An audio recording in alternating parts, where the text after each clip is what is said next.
Good morning. We're gonna wait a few seconds for a couple of people to hop on.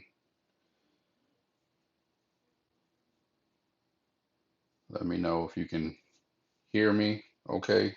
Testing out some new technology. Good morning. We're gonna wait a few seconds.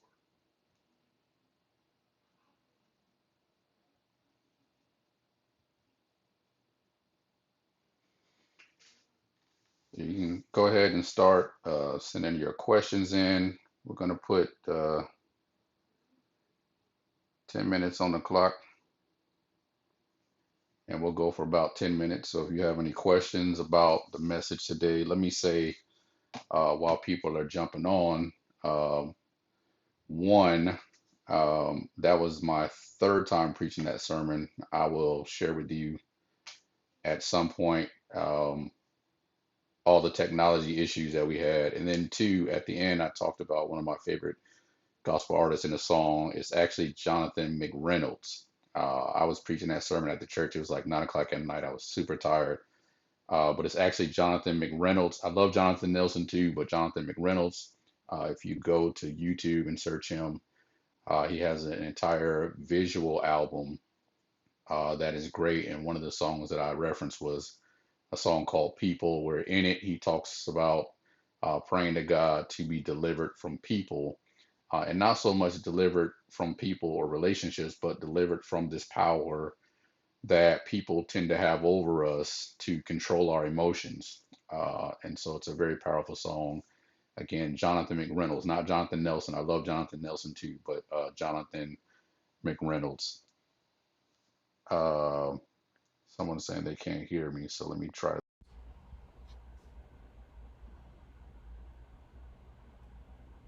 So maybe you can hear me a little bit better now.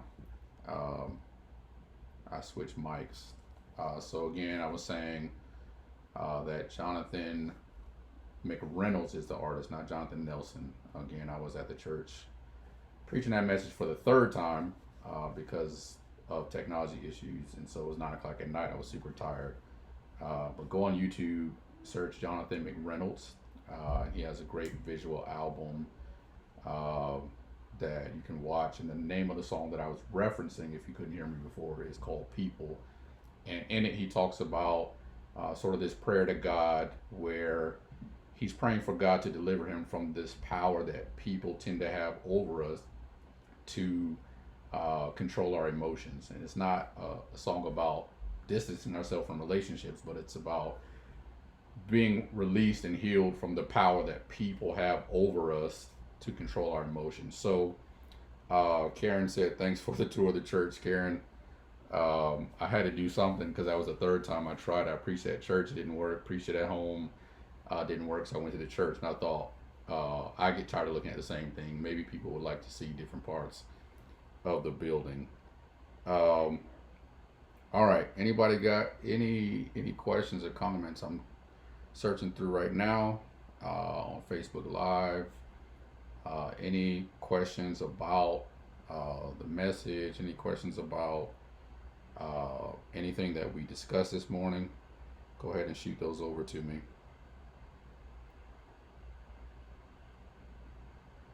Yeah, that was Charles said was at Elevators. Yes, that was a shout out to Outcast, uh, who is from the Tri Cities area. So shout out to Outcast. Um, who knows? Maybe they'll hear that and come visit us one day in church. My favorite group, probably of all time. So shout out to Outcast. Any any questions? Anything you heard today that resonated with you, or you had questions about? Just shoot those over to me on Facebook.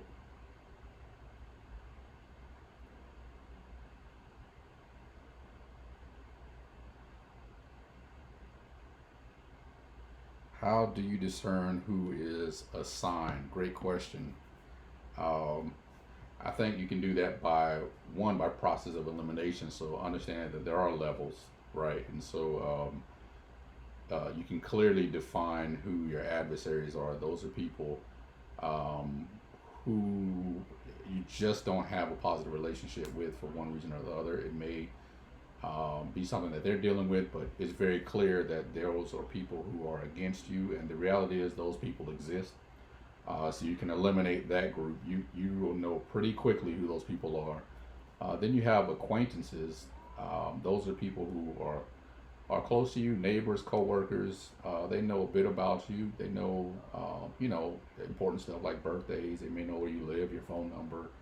And those are people that you can generally talk to.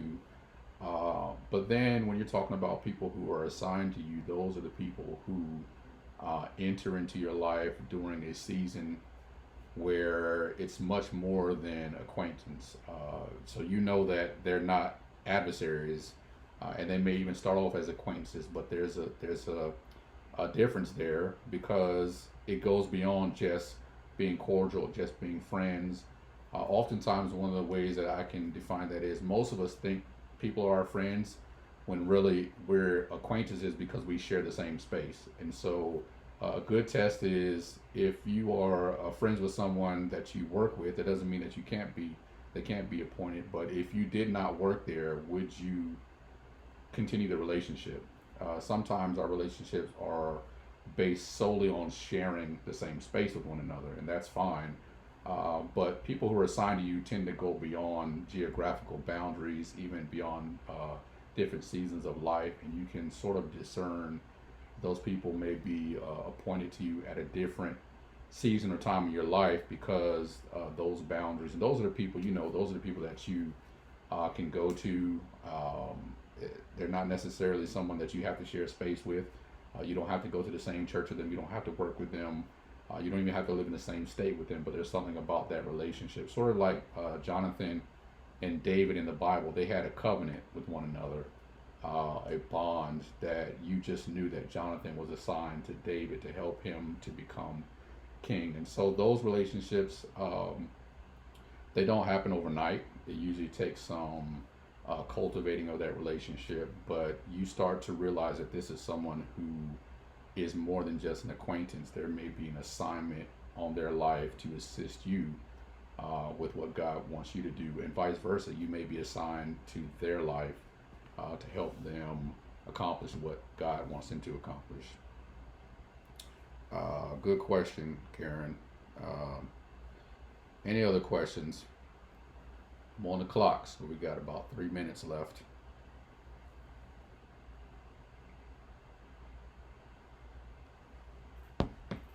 While I'm waiting, one of the important things to think about, the whole theme of the message, and again, I had to preach it 3 times, so I'm sure the first time I preached it was a little bit different, is to take time to really examine how much power we really give people to bring us up or down, because we're so hungry for their acknowledgement. And that's one of the things that I found interesting about the responses that I got was a lot of people really struggle with being ignored, and I think our culture has a lot to do with that. You should have people to acknowledge you, but we live in a culture where we can easily get online like this or on Instagram or whatever, and we sort of have this need for likes and shares and views, and so we like to be acknowledged. But there's some sense of that to where I think we give away too much power and influence to people who haven't earned it, and quite frankly, some of them don't deserve it.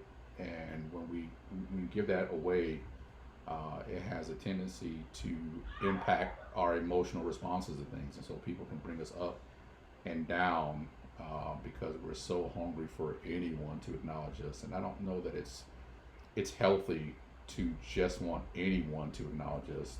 Certainly, we don't want anybody to be dismissive of us or ignore us, but be careful of sort of this internal hunger to want everybody to acknowledge and everyone to agree with us. Because while it feels good on the front end, what ends up happening is when that person does something or they do ignore us, it pushes a button that can really cause us to spiral quickly. And so you've got to be careful of that.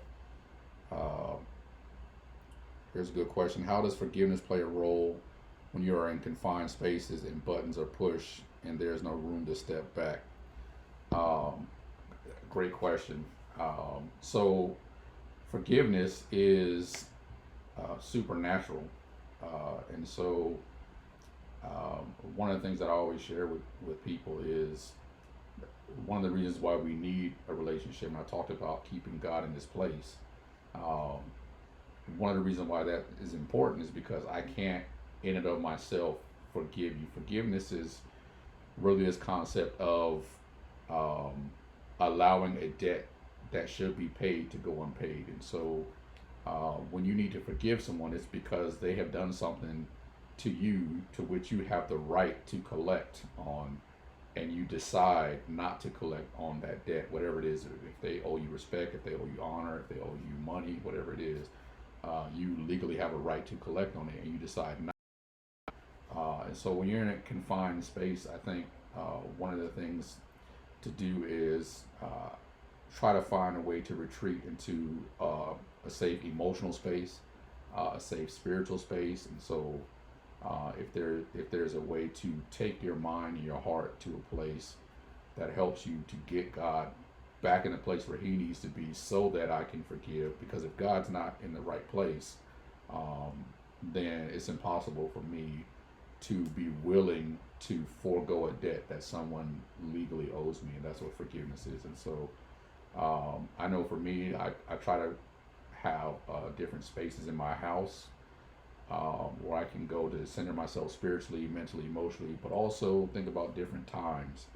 So if you can't get physical distance, is there some spaces in the home where you can retreat to work on the ability to forgive, and also different times. There are times in a day where I pray better than other times. There are times where I read better. There are times where I feel like I'm more emotionally stable. So investigate, are there spaces or times that will help you get back to the place where forgiveness is possible. Great question. Um, I'll take one more. We're at right at about 10 minutes. I'll take one more if we have any more questions.